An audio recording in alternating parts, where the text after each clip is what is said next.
Alors, bonsoir, bonsoir, bonsoir. Mon appareil a un problème. La lumière est trop... Je ne sais pas si c'est la lumière ou si c'est quoi. Il y a la lumière trop bas. Ok, là c'est bon. Oh Seigneur.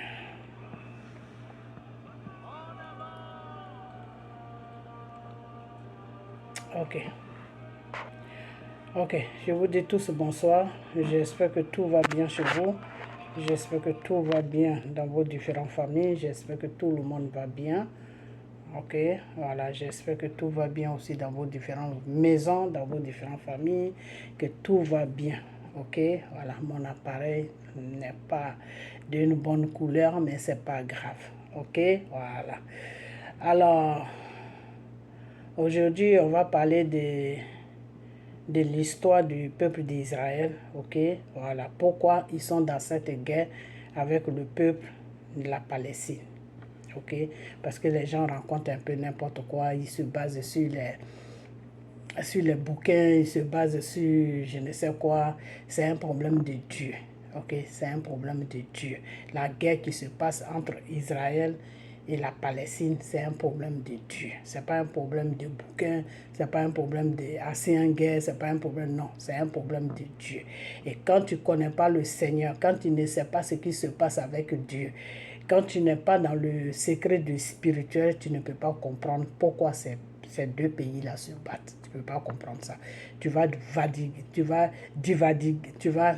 oh là là, tu vas te promener partout à gauche, à droite pour dire que non, c'est ça, c'est ça, c'est ça. Non, le vrai problème, c'est la désobéissance du peuple d'Israël qui a fait aujourd'hui qu'ils sont dans cette guerre. Ok, donc je vais vous faire écouter le début du problème et après ça je vais vous expliquer. Mais bien avant ça, restez toujours dans la parole de Dieu, car c'est la parole de Dieu qui est la meilleure chose à suivre. Ok, la parole de Dieu c'est quoi? Lisez vos Bibles, lisez, priez et jeûnez. Ok, voilà. Donc cette semaine, aujourd'hui on est lundi, c'est mardi que vous allez voir cette vidéo. À partir de mercredi, on a un jeûne de 3 jours qui commence mercredi, jeudi et vendredi pour le Burkina, pour le Mali, le Burkina et le Niger. Et on met toute l'Afrique dedans aussi, ok? Parce que je vous ai toujours dit que tant que la Côte d'Ivoire n'est pas libre, les pays africains qui sont en train de se battre pour se libérer, là, ça ne pourra pas marcher. C'est-à-dire, ils vont se libérer, il n'y a pas de problème. Ils vont acheter des armes. Je mets un peu de trucs sur mes lèvres, je lève un peu ça. Ils vont se libérer. Ils vont acheter des armes, tout ça pour se défendre. Il n'y a pas de problème. Mais la vraie libération, c'est le Seigneur Jésus qui va les accorder, la vraie libération. Ok, parce que l'Afrique de l'Ouest a été prise en otage par la France d'avant, pas la France de Macron, hein, la France de De Gaulle, ok, la France d'avant, ok, au temps de Félix Houphouët-Boigny, ok, et c'est Houphouët qu'ils ont mis au devant de ce pacte, ok, ils ont signé le pacte avec le diable sur toute l'Afrique de l'Ouest, et c'est la Côte d'Ivoire qui est à la tête. Ok, donc c'est pour cela que vous allez voir que dans le temps, Houphouët coiffait tous les présidents. Ok, quand Houphouët finissait de parler, les autres présidents ne pouvaient plus rien dire. Ok, pourquoi? Parce que ils étaient dans un système de pactes. Ils étaient dans un système satanique. Et c'est la Côte d'Ivoire qui a la tête. Donc, je vous ai toujours dit que tant que la Côte d'Ivoire n'est pas libérée, que la Côte d'Ivoire est prise en otage par les œuvres de Satan, ces pays-là qui sont en train de se libérer, ils vont se libérer, mais ça ne sera pas facile. Ok? Ça ne sera pas facile. Ne pensez pas que ça va être une libération qui va être faite 1, 2, 3. Non. Ils vont rester dans ça pendant des années et des années et des années. Pourquoi? Parce que c'est la Côte d'Ivoire qui les empêche de vraiment se libérer. Ok? Voilà. Donc c'est pour cette raison que quand le Seigneur me parle de jeûne et prière, on doit les faire. Ok? Pour que Dieu ait pitié de nos différents pays pour libérer la Côte d'Ivoire. Et à partir de la libération de la Côte d'Ivoire, les autres pays aussi vont se libérer. Ok, voilà. Donc, ceux qui ont signé le pacte, c'est le gouvernement de De Gaulle, avant. Ok, c'est pas maintenant. Mais ceux de maintenant, là, ceux qui sont là maintenant, ils suivent toujours le même pacte. Ok, voilà. Donc, c'est comme ça que ça se passe. Ok, c'est comme quand quelqu'un est sorcier, quand il doit mourir, il passe la sorcellerie à quelqu'un de sa famille ou à son enfant ou whatever, des bêtises comme ça. Donc, ça a été la même chose. Quand De Gaulle est parti, ben, il a passé ça à quelqu'un d'autre. Et quand l'autre aussi ça va, il passe à quelqu'un d'autre. Quand l'autre aussi ça va, il passe à quelqu'un d'autre. Donc, maintenant, ça arrivé sur Macron. Ok, voilà. Donc, on doit vraiment prier. On doit prier. Ok, voilà.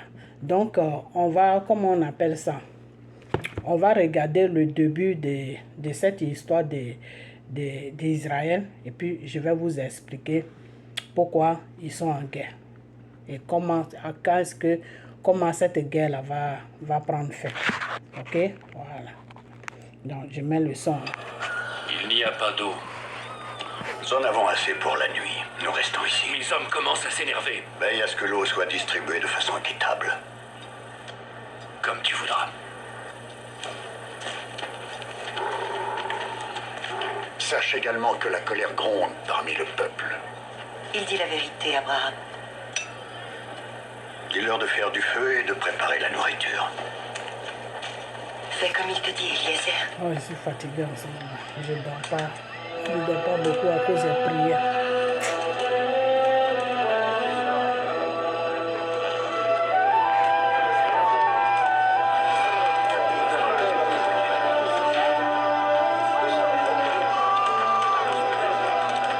Ça va durer combien de temps encore?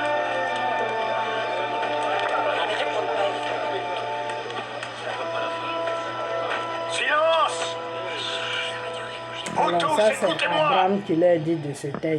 Il parle au peuple d'Israël. Vous savez ce que l'Éternel m'a ordonné? Mais Est-ce que vous vous continuez savez ce de que nier Dieu son m'a dit? existence! Mais vous continuez de nier Vous ne croyez l'existence qu'en de Dieu. ces idoles! Mais vous croyez à Qui des a créé fétiches. la terre où vous Parce vivez? qu'ils ont fait des Qui a créé fétiches les qui montagnes, prient. le Et ciel? oui, c'est ça qu'il a Cette dit. chose! Il est en train de jeter les Cette fétiches. chose en argile! C'est l'Éternel, le seul et unique Dieu, le seul vrai Dieu. Je vous raconte l'histoire de la création. Fermez les yeux. Avant que le monde existe, il n'y avait rien, hormis les ténèbres. Dieu dit que la lumière soit et la lumière fut.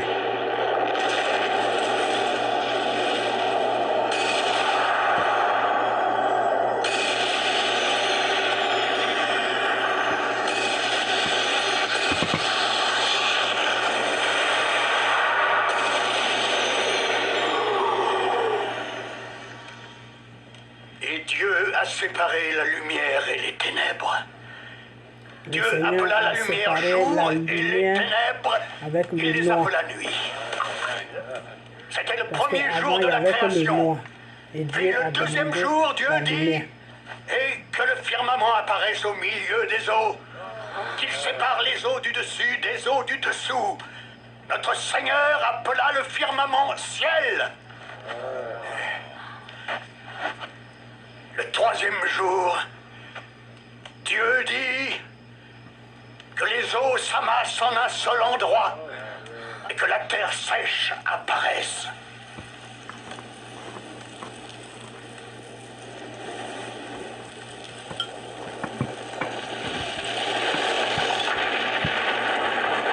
Il en fut ainsi. Dieu appela l'étendue sèche terre et il appela l'amas des eaux mer. Dieu vit que c'était bien. Alors Dieu dit que la terre produise de la verdure, des plantes fournissant des graines et des arbres fruitiers de toutes sortes. Le quatrième jour, Oh, il fait chaud. Dieu dit qu'il y ait des lumières plein le ciel pour La chaleur, là, éclairer ne la veut pas terre. partir. Ça fatigue. Il fait chaud. Il fait chaud.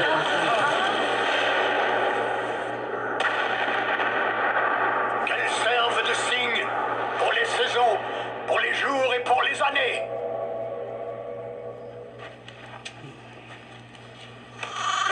troisième jour, Dieu dit que les eaux se remplissent de nombreuses créatures vivantes. Dieu les bénit en disant: fructifiez et multipliez-vous, foisonnez dans les mers et sur terre.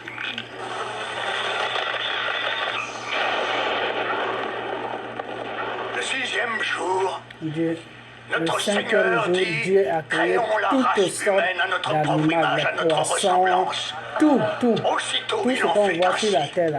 Le cinquième jour, Dieu a créé Et ça. Dieu regarda tout ce qu'il venait Le de sixième créer. jour, il a créé l'homme. À nouveau, Dieu J'avais un vit moment, que je vais c'était bien. séparer la terre avec le vent. Ainsi Quand furent Dieu a achevés les créé, cieux, Dieu la a terre, demandé la et la terre, multitude il a des demandé le espèces vent en même vivantes. temps. Donc le vent et la terre, c'est le septième même jour, jour qu'il a créé ça. Dieu se reposa. Donc le Et septième Dieu jour, Dieu forma s'est l'homme reposé. à partir de la poussière du sol.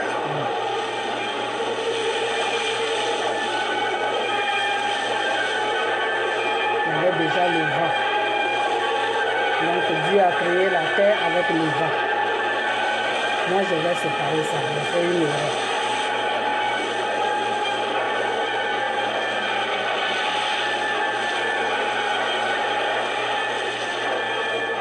Cet homme, ce fut Adam.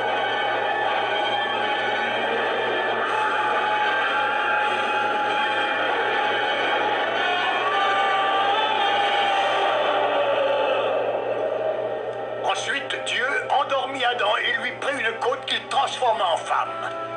C'est pourquoi, quand l'homme quitte son père et sa mère, au moment où il épouse une femme, il s'attache à elle et ils ne deviennent qu'une seule chair. Adam appela la femme Ève. C'est Adam qui a donné tous les noms. Dieu a donné que le nom d'Adam. Après le nom d'Adam, là, Dieu n'a plus donné de nom. C'est tous les noms des animaux, là, c'est Adam qui a donné. Ève, Elle là, n'en c'est avait Adam pas qui a honte. donné le nom à Ève. Au milieu de C'est pas l'Éden Dieu. poussait l'arbre de la connaissance. La connaissance du bien et du mal. Alors Dieu dit à Adam et Ève: vous pouvez manger le fruit de tous les arbres du jardin, sauf un, celui de l'arbre de la connaissance. Vous ne devez pas toucher à ce fruit. Si vous le mangez, vous mourrez. Or, de toutes les créatures qui vivaient dans le jardin, le serpent était le plus rusé. Le serpent tenta Ève: goûte au fruit de la connaissance. Tu ne mourras pas, tes yeux vont s'ouvrir. Et tu seras aussi forte que Dieu quand tu connaîtras le bien et le mal.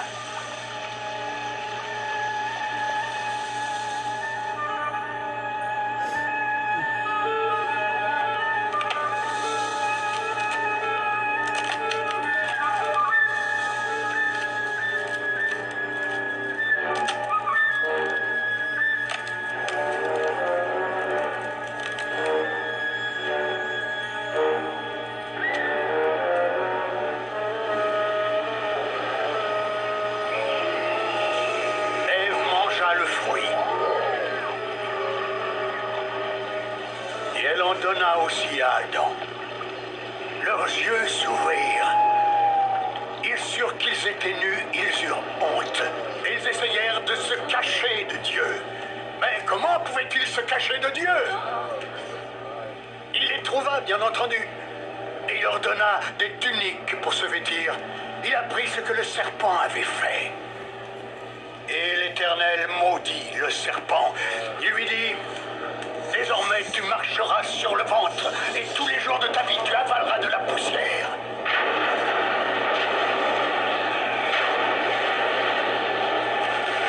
Quant à Adam et Ève, il les chassa du jardin d'Éden.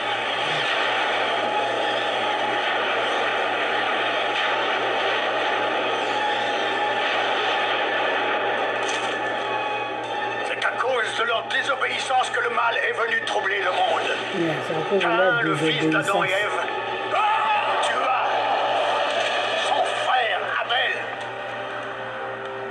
C'est à cause de leur désobéissance. Vous tous êtes les descendants du premier homme sur terre et de sa femme. Moi, Abraham, je descends de leur fils Seth. Et et de Noé qui construisit l'arche où il resta pendant le déluge qui dura 40 jours et 40 nuits. Rappelez-vous qu'il vous a fait. Vous savez en quels termes Dieu s'est adressé à moi? Va-t'en de ton pays, de ta patrie, vers une terre que je te montrerai. Recherche mes saintes lois, de façon à ce que tu puisses vivre sur cette terre dans la droiture et la paix. Vous avez compris? Je te bénirai et je ferai de ton nom un grand nom, afin que tu demeures un exemple et une Marche selon mes bénédiction pour 5 ton lois. peuple. Je bénirai ceux qui te Et je béniront. bénirai la terre que je vais Maudirai te ceux donner. qui oseront te maudire. À travers toi, toutes les familles de la terre seront bénies. J'ai foi dans la parole de Dieu. J'obéis à ses ordres. Vous sentez-vous capable d'avoir foi en l'Éternel? J'ai foi en l'Éternel. J'ai foi en Dieu. Ok. Maintenant, ils disent qu'ils croient en Dieu. Ils croient en Dieu.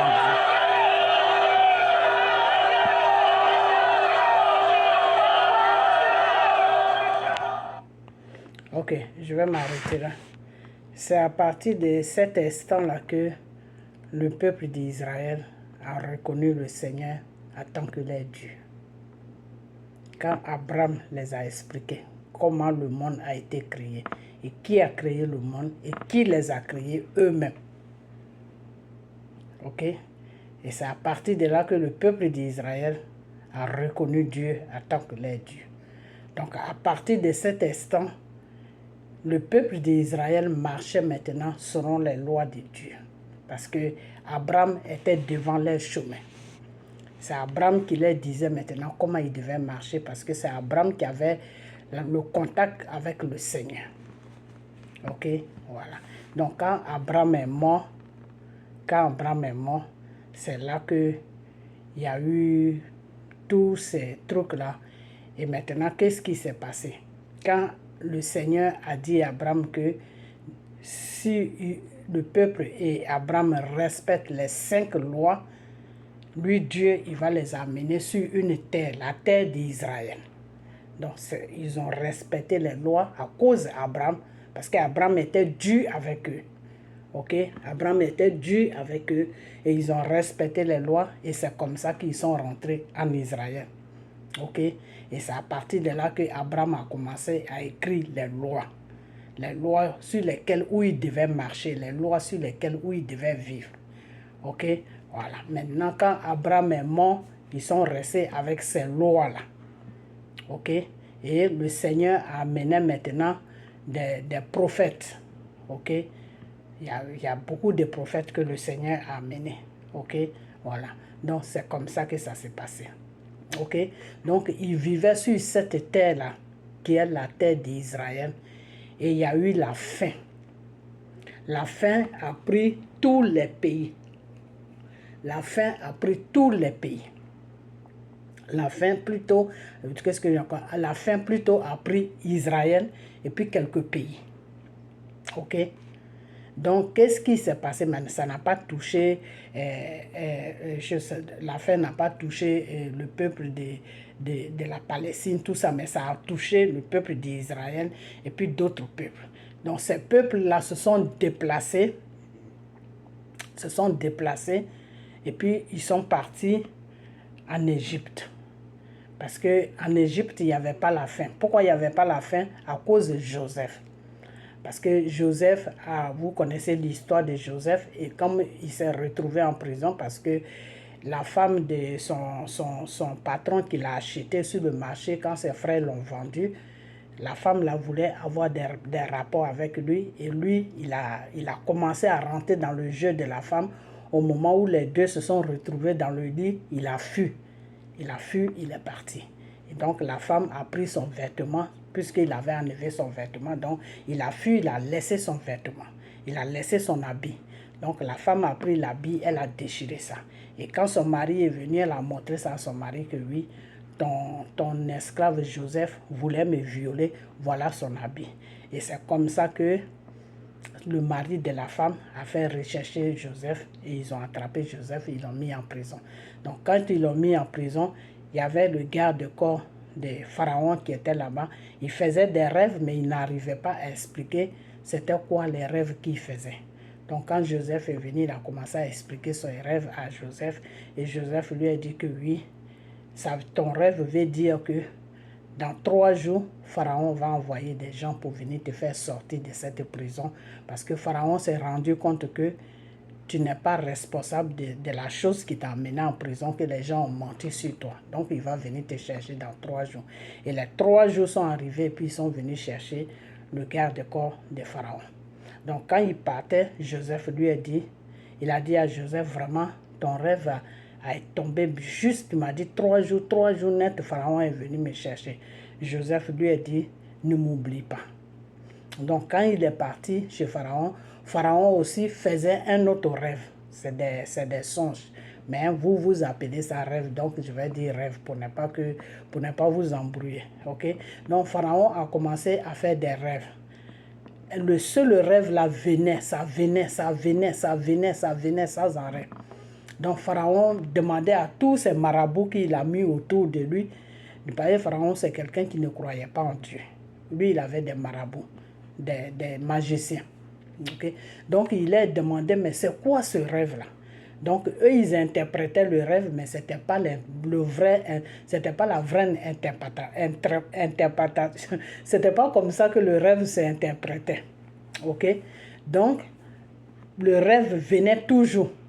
Parce que normalement, quand tu interprètes un rêve que c'est bon, ça ne vient plus. Donc, ça continuait toujours à venir. Donc, ça l'embêtait de dormir bien. Donc, c'est comme ça que son garde-corps lui a dit, ah, moi, j'ai connu quelqu'un en prison là-bas. Quand il explique des rêves, c'est vraiment ça, exactement. Donc, Pharaon a envoyé des gardes-corps pour aller chercher Moïse et Joseph. Et Joseph est venu et il a expliqué son rêve à Joseph.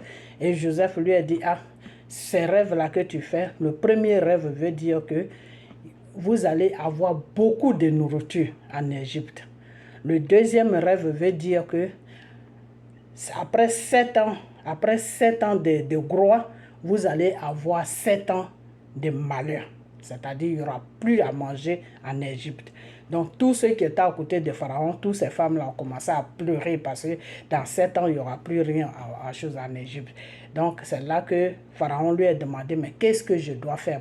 Qu'est-ce que je dois faire pour ne pas que ça arrive? C'est là que Joseph a dit à Pharaon que non, ce que tu dois faire, c'est qu'il faut, parmi tes gens qui travaillent là, il faut leur dire de faire beaucoup de réserves. Le temps qu'il y a beaucoup de nourriture maintenant, faites des réserves pour 7 ans. Comme ça, quand il y aura la faim pendant 7 ans, les réserves que vous avez faites là, vous pouvez vivre de ça. Et puis, il y a des gens qui peuvent venir aussi. Peut-être que la faillite là va toucher d'autres pays. Et vous pouvez aussi les dépanner. Donc, c'est comme ça que Pharaon a dit, mais tous mes gens qui m'entourent là, je n'ai pas confiance en eux. Si je leur dis de faire ça, ils ne pourront jamais faire ça. Et puis, ils ne sont pas assez intelligents pour faire tout ça. Mais comme toi-même, tu as un don de rêve là. Ce don-là même, tu l'as enlevé où Joseph a dit que c'est un don de Dieu. C'est Dieu qui m'a donné le don. Moi-même, je ne connais rien. C'est Dieu qui me dit tout. Donc, il a dit à Joseph, bon, c'est toi que je vais prendre. Tu vas t'organiser pendant 7 ans là, qu'il y aura beaucoup de nourriture en Égypte là. Tu vas faire des réserves pour les 7 années qui vont venir où il y aura la faim. Joseph a dit oui. Donc, il a commencé, il a fait sortir Joseph de la prison. Ils ont lavé Joseph, ils l'ont habillé comme un roi aussi, tout. Et il a dit à tous les gens, tous ces gardes-corps, il les a dit que oui, à partir d'aujourd'hui, quand vous voyez Joseph, agenouillez-vous, c'est votre deuxième patron. Après moi, c'est lui. Okay? Et c'est comme ça que Joseph a sauvé l'Égypte de la faim. Donc, les Israéliens sont partis en Égypte. Quand ils ont vu que l'Égypte n'avait pas, la faim ne touchait pas l'Égypte, les Israéliens se sont ramassés, ils sont allés chez Pharaon pour pouvoir manger parce qu'il n'y avait plus rien à manger en Israël. Donc, il y a un petit groupe d'Israéliens qui sont restés. Eux, ils ne voulaient pas partir. Donc, eux, ils sont restés. Donc, quand ils sont restés, quand ils sont partis là-bas, quand les Israéliens sont partis là-bas, quand les 7 ans de faim là est fini maintenant, ils ont dit à Pharaon, vraiment merci pour tout, on va retourner en Israël. C'est là que quand Pharaon a su que c'était le peuple de Dieu, quand Pharaon a su que ils avaient reconnu Dieu en tant que leur créateur, quand Pharaon a su que Dieu aussi les a reconnus en tant que ses enfants, c'est à partir de là que Pharaon a dit, ah, vous êtes les enfants de Dieu, hein? D'accord. Donc votre Dieu là ne peut pas vous nourrir. Vous venez manger moi ma nourriture. Donc tout ce que vous avez mangé là, vous allez travailler pour ça. Donc c'est comme ça que Pharaon les a pris en otage. Donc quand Pharaon les a pris en otage, tout ce qu'ils ont dit à Abraham, tout ce que plutôt Abraham les a dit, le vrai Dieu que Abraham les a montré, puis ils ont accepté le Seigneur Jésus, ils ont oublié ça, ils ont oublié ce Dieu-là. Ok? Donc ils ont commencé à tailler des trucs, des bois, de l'or, ils ont commencé à faire tout ce qu'ils pouvaient faire pour mettre ça devant eux, et puis ils disaient c'est leur Dieu, et puis chacun priait. Ok? Donc ils sont restés dans l'esclavage pendant longtemps. Et c'est un seul jour seulement, ils se sont dit, eux tous, quand ils vont travailler là, ils se sont dit, mais attends, pourquoi quand on prie, c'est là que Pharaon nous maltraite plus? Et il ne veut pas nous laisser partir. Le Dieu là, quand on était avec Abraham là, le Dieu qu'Abraham nous avait parlé, le Dieu de qui Abraham nous avait parlé là, est-ce que ce n'est pas ce Dieu là qui est vraiment notre Dieu? Et puis c'est là où ils se sont rendus compte que les objets qu'ils priaient là, c'était pas bon. Il fallait jeter tout ça. Et ils ont commencé à prier maintenant le vrai Dieu que Abraham les avait présenté. Ok? Qu'ils avaient accepté. Donc ils ont commencé à prier ce Dieu-là. Ils ont commencé à louer ce Dieu-là. Après leur travail, quand ils rentrent dans leur maison, ils commencent à prier, prier, prier, prier, chanter, prier, chanter, prier.